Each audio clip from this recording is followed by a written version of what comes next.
Hello everyone, my name is Pixlriffs and welcome back to Minecraft RTX Survival. I hope you guys are having a good day. I think to start off today's episode, I'm going to do a little bit more caving and gathering of resources because, let's be real, we don't have a whole lot right now. We've got enough diamonds to set up a bunch of stuff for enchanting maybe, but I still need to go and get myself some obsidian, and I'm thinking what I might end up doing is heading over to the plains biome that we visited in the last episode, where I got, all of the food and that kind of stuff over in that direction, because I want to work with quite a large area for a build project that's going to be an ongoing build in this world. I think to really make this feel like a proper Minecraft Let's Play, I want to build a castle over there. I think we could do some really cool stuff with lighting up the castle using RTX lighting capabilities, and I really just want to see how it goes. I've been itching to build another castle since I built the castle at Founders Forge, and I feel like I've learned a lot about building recently, so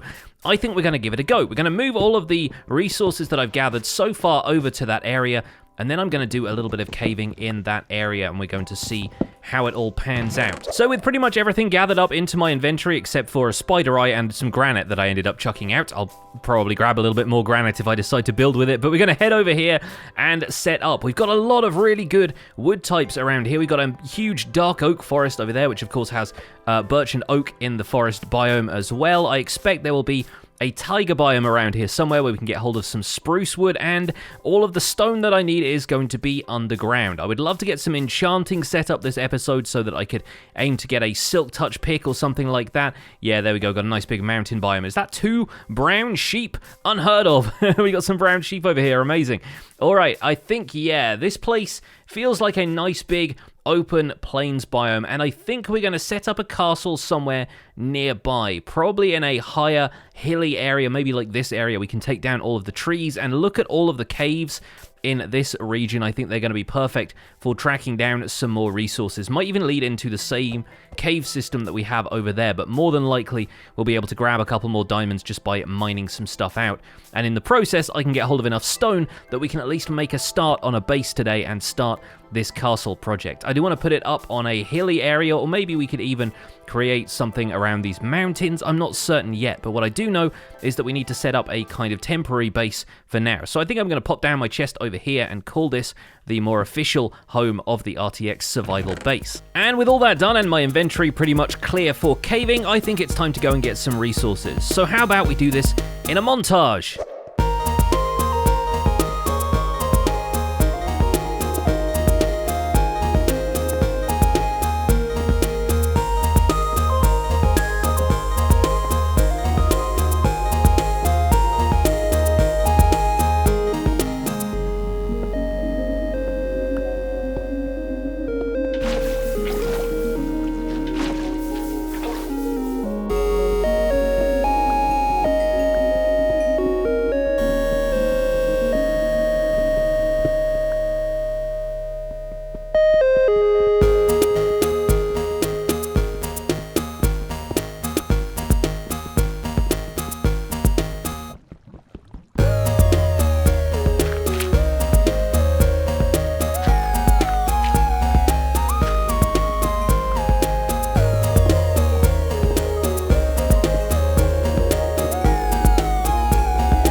Hey folks, welcome back. I hope you enjoyed the little mining montage, and once again it's time for me to talk to you about the sponsors of this video, NVIDIA and Scan. I've been using my Scan custom 3XS system for a couple of weeks now, and it has been an absolute dream to use from start to finish. This is of course part of Scan's range of 3XS custom PCs built around the RTX 30 range of graphics cards. You can visit their website at scan.co.uk to take a look at their whole range of 3XS PCs ready to order. But if you've got your own system ready to go and all you need is a GPU that can run Minecraft RTX, look no further than NVIDIA's 30 series. The GeForce RTX 3080 features second generation ray tracing and third generation tensor cores, capable of playing RTX games like Minecraft in 4K resolution at 60 frames per second. It's up to twice as fast as the previous RTX 2080, and personally I've been loving the fact that it helps me with rendering and exporting video and all of the stuff that is required for my video production workflow. And there's good news, Minecraft RTX is now bundled into Minecraft Bedrock Edition. It's just part of the latest release. All you need to do is make sure you've got Minecraft Bedrock Edition updated to the latest version.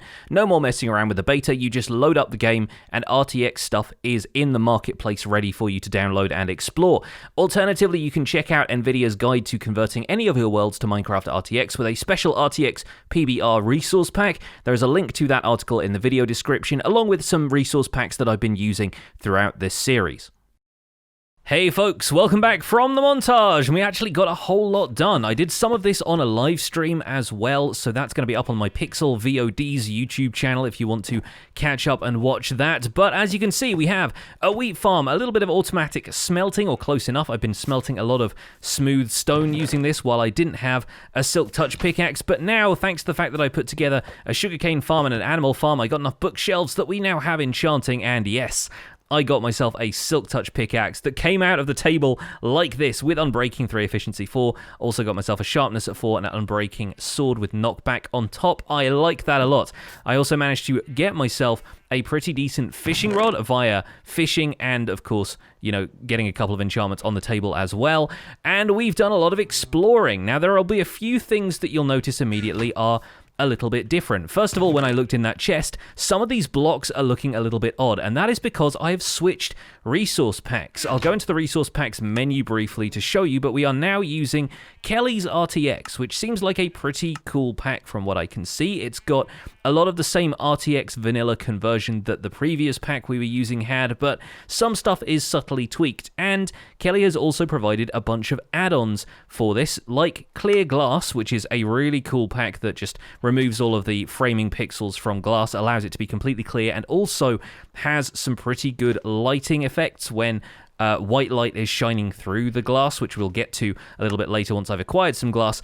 And also this one, the ELR add-on, which converts emerald, lapis, and redstone into basically RGB light sources. Now, I've only got a couple of blocks of emerald ore, and as you might know, if you've been following my channel for a while, I really don't like to break down emerald ore because you can just get emeralds really easily from trading with villagers, so I haven't got a block of emerald yet, but what I do have is a lot of blocks of lapis and redstone, and if I go down into a dark spot of this cave, I can show you what I'm doing with these, because these are now fully luminous light sources in those particular colors, and this brings back in some of the stuff we were doing in the beta version of the RTX long before it was actually available at home, and I was just messing around with these light sources in that color, light, and sound pack and turning some of these lights into like combinations of colors, so red and blue obviously making purple in here, and as you can see, this causes the cave here to be lit up in such an awesome display of color that I really want to do some stuff with this.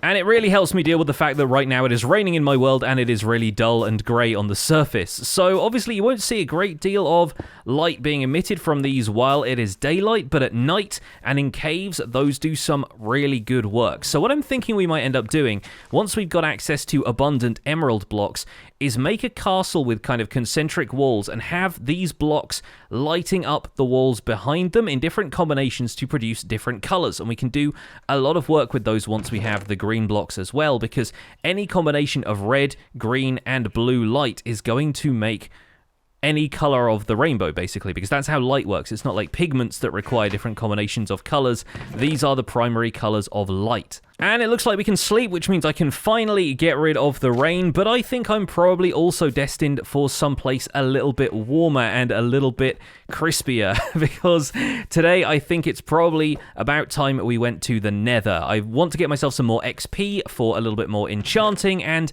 I want to make some progress into the Nether itself. And so what we're going to do is head over to the Nether via a portal that I'm probably just going to set up here on the plains biome temporarily.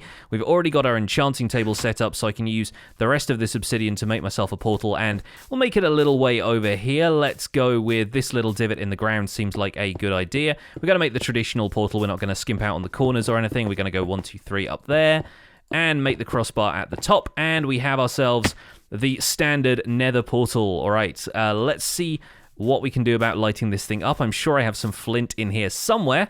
Yep, there we go. Saved 1 flint in that chest. We've got an iron ingot in here, of course, and I think I'll probably just bring everything I've got on me and maybe leave the trident here just in case this nether spawn is absolutely awful. We'll pop the other diamond pick in there as well. In fact, let's leave the silk touch one here because we want to get some quartz and stuff for XP. All right, looks like we are all geared up and ready to go. I've still just got regular iron armor, but I'm sure we can get some enchanted diamond stuff a little bit later. And we'll pop this portal on. Boom! And we'll bring a little bit of cobblestone just in case we need to secure the portal on the other side. But this should now be the Nether in 1.16, unlike the original RTX Survival miniseries that I did where the map was fixed on an older version of Minecraft. This should be the most up-to-date version with all of the new Nether terrain in it, and I'm really excited to explore some of this in Minecraft RTX. So let's do it. Let's go through to the Nether and see what lies beyond the portal. And here we are. What kind of terrain do we have? Oh my gosh, we're in a crimson forest. Look at this. Oh, that's amazing. Look, the mushrooms are all glowing, although they're not really producing any light themselves. Okay, now you're talking, folks. Okay, well, the piglins and hoglins should hopefully stay away from the portal if they spawn here, but just look at the fog. So freaking vibrant up in here. And yep, as expected, the torchlight is not doing much to light the area. Let's start thinking about this in terms of protecting the portal here and maybe signposting this a little bit by having a cobblestone box around it so that we can see where it is from a distance. Yeah, as we came through to the Nether, I heard a ghast pretty much immediately, and oh gosh, now I'm hearing some piglins attacking some hoglins, so we know where we are. All right, it's occurred to me that I do not have any gold armor on me right now, so I should probably step back through. Yep, no, there we go. I knew it was going to happen, and this guy is already attacking me. Well, hopefully he didn't bring too many of his friends along with him, and yeah, let's step back through to the overworld and bring some gold armor. I swear, I've gotten so used to playing in other worlds where the Nether is just not an issue anymore that I kind of completely forgot. Well, I did find a ruined portal over there beyond that little ridge over there, so I did find some gold gear that was already fully enchanted with some pretty decent enchants. So I think projectile protection, given my track record with the piglins so far, is probably going to be a good idea. Let's pop that on my head, and maybe the locals will take a little bit more kindly to me. We could even actually bring along some of these blocks of gold and do some bartering. All right, now we're here. Let's get the lay of the land. We obviously have a soul sand valley over in that direction. Look how atmospheric the bone structure looks over there, and we've got plenty of quartz around. I also see an enderman who might just be a Nether native or might potentially be from a warped forest in the vicinity. And if we could get all of the local biomes right here, that would be super cool. But yes, this Nether is certainly feeling a lot more dense and foggy than the previous Nether that we've encountered. It looks like the Crimson Forest extends around this way, and of course the Soul Sand Valley is already abundant with ghasts and skeletons. Well, I think I'm going to head in the opposite direction from that in that case, and let's strike out for the Crimson Forest and see what's up here. Oh, okay, well, the Enderman has already found me, it looks like, so I'm having to defend myself for a second here. Oh, there we go. Well, we got our first Ender Pearls right away from an Enderman who I didn't even realize was there. Well, thank you for that. Oh, yikes. Oh, that was a wake-up call. Okay, let's head out in this direction. We got some hoglins browsing the local flora and fauna as well. They don't seem too happy. I wonder if there's... Is that a... Oh, I think these are warped fungi over here. Let's bring one of those with me, and hopefully we can use it to stave off the hoglins if we get into a pinch. Might be able to use a little bit of that later as well. Look at this. We've got all this glowstone nearby. We will definitely be taking some of that home because I need to use that for lighting some places up. And oh boy, the fog alone in here is just making this entire place feel so atmospheric, and I wonder if we'll actually make it to any of the other biomes in this episode. Grab myself a few blocks of netherrack so that we can use those for easy pillaring, and this time around I brought myself the warped fungus so I can scare off the hoglins. Yes, there we go. All right, let's grab that and bring it with us, and oh yes.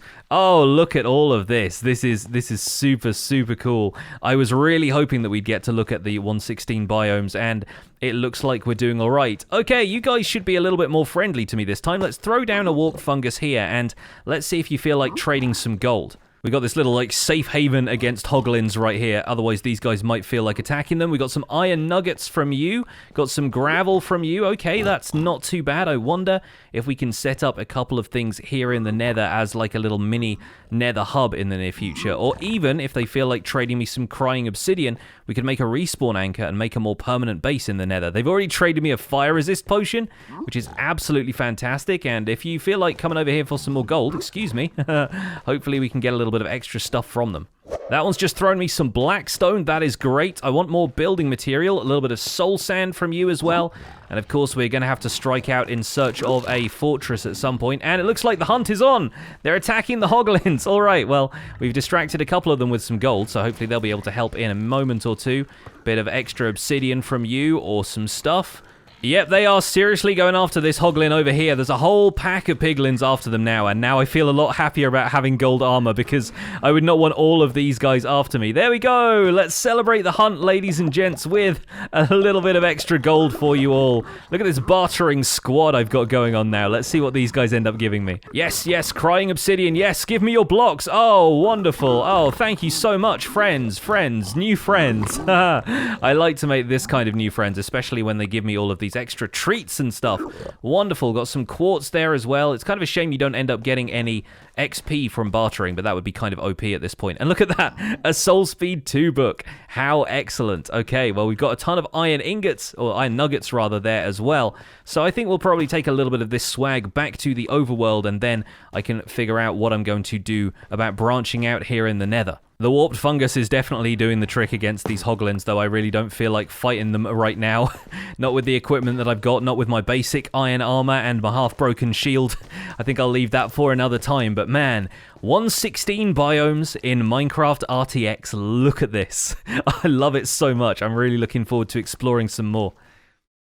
Let's take a look at some of these other block textures as well, because I've got some blackstone from that, and that is looking pretty nice. It's looking nice and matte the way you would expect it to, really. Obsidian, on the other hand, is nice and shiny, and there's also some crying obsidian over there in that nether portal, but let's take a quick look at how this looks out there in the light. It's got a lovely purple glow to it, much the same as the portal does, and I don't know if that is luminous or not, but I guess we will find out. You can already see the light coming through the nether portal and lighting up this area with that purple glow, which is super cool. We're going to pop the crying obsidian in here for now. I really need to start organizing some of this storage a little bit better though, so maybe we'll have a separate chest for nether blocks out here. I'm being so disorganized about everything, and I'm not really building any kind of base yet because I'm still trying to work out exactly what it is I want to build outside of just having a castle somewhere nearby. So you know what, let's just pop another double chest on top of this one, and in here we will put all of the nether stuff. That seems like a sensible thing to do right now.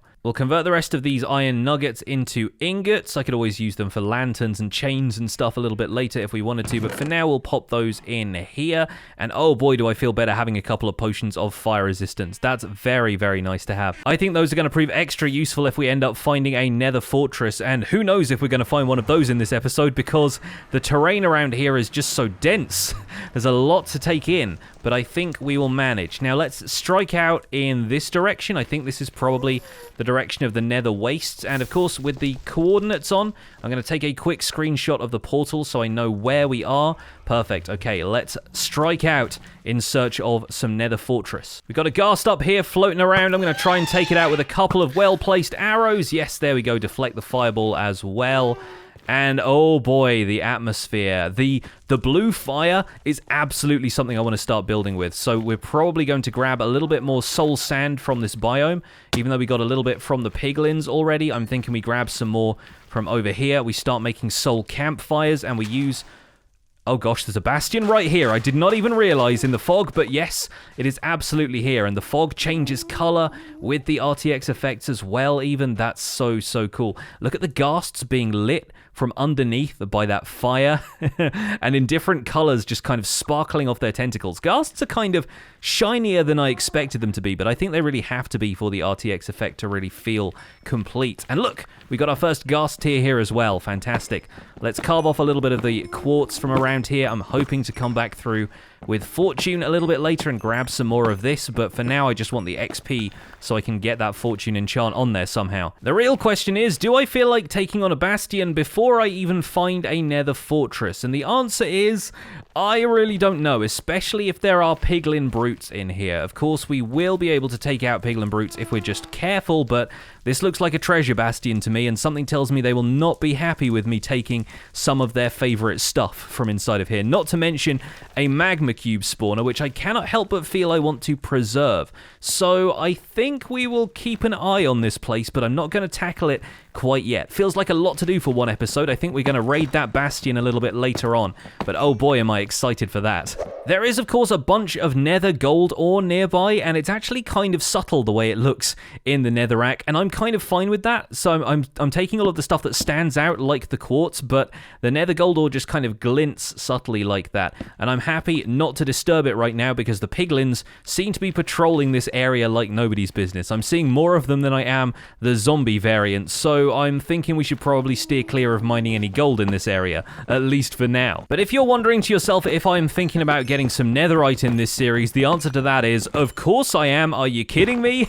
We're going to do absolutely everything we can now that we got Minecraft RTX in 1.16 worlds. We are going to be looking for netherite a little bit later on. We're going to be mining for some ancient debris in a future episode, and I wonder if the ancient debris mining methods are going to be a little bit different on Bedrock Edition than they are on Java. I know people tend to go for beds because you don't have too much lava to worry about underneath the lava lakes here in Bedrock Edition, so yeah, I'm wondering if we can do something cool with the netherite a little bit later, and I wonder what kind of resource block it has. These are my thoughts right now. Just look at the amount of skeletons in this biome though. I was kind of disappointed I hadn't found a skeleton spawner yet. I may as well just start a skeleton farm here. There's so many of them, and if we look for looting on our sword in future, then hopefully we'll be able to take out some of these for some extra bones, and the bone meal will help us grow all of the things we need to be growing in the early game. Let's see if we can skirt around the Soul Sand Valley for now though, and I'm hoping we can run into a warped forest or maybe a basalt delta, so I can take a look at one of those in RTX as well, because I would love to see what they look like. And a short distance away I've found one, and there's a ghast trapped in the upper branches over here of this warped forest, but here we are. We found a warped forest, home of the Enderman here in the Nether, and it's right on the edge of this crimson forest as well. So this is definitely where I'm going to come to farm a few early ender pearls, and oh, it's so dark feeling in here. I think it's more because it's in the larger expanse of the Nether cavern, and we don't really have a great deal of light around here beyond just occasional columns of lava. I also have to be super careful that I'm not looking at any enderman by mistake here, but everything feels so lush and green. Kind of takes on a little bit of a different character, the particles in the air. So we're definitely ticking the warped forest off of our tourism bucket list here while we are in the Nether, and I love what they've done with the stems of all of these warped trees. They really glow in a way that is kind of implied by the vanilla texture, but really stands out when you've got some lighting to it. And you know what? I'm definitely going to be taking down some of the shroom lights to bring with me. I know I should have brought a hoe to take those down more effectively, but you know what? Is that a basalt delta in the distance as well, or is that just, yeah, there's a little bit more stretch of warped forest. The expanse of it just stretches away into the distance, and I'm really looking for a basalt delta so we can see everything that we have to see in the Nether before we head home. Oh, and there is one right there. Okay, let me get a little bit further around so we can approach this properly. I am mightily scared of the basalt delta because, as we know in this version of the game, magma cubes are a little bit more volatile and unpredictable and tend to swarm you a little bit more And the ghasts are disappearing into the render distance as well. Hopefully they are gone for good. But look at this. Oh, look.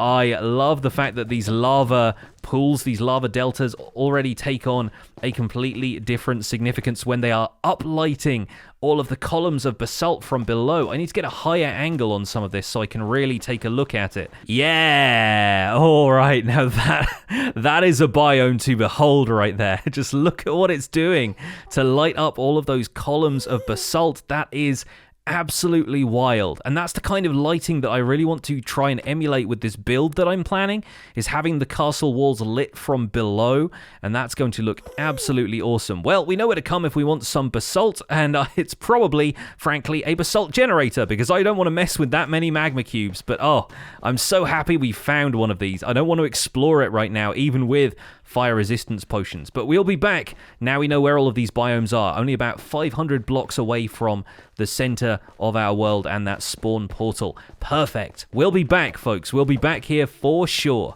For now, though, folks, I'm just happy to have made it back to the portal and survived our first expedition to the Nether, and I think I'm going to continue to gather a little bit more quartz and maybe grab some materials from around us in the Nether, grab some glowstone and bits and pieces, and we will see. Oh, look at the gold ore glinting in the ceiling.